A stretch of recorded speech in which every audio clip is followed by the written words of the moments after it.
I have always wanted to be with a puppy. I have asked everyone to get me a puppy, but none of them, but nobody got me one. Everybody said no. Right now, you can't take care of a puppy. But I was not one to give up when someone said no.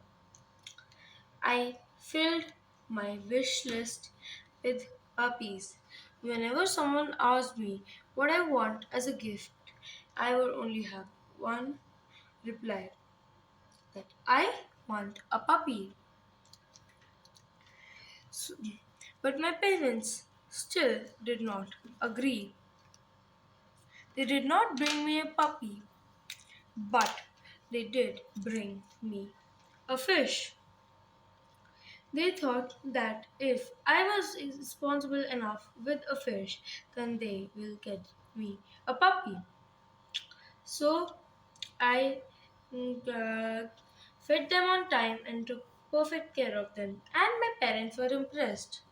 So they finally got me a puppy.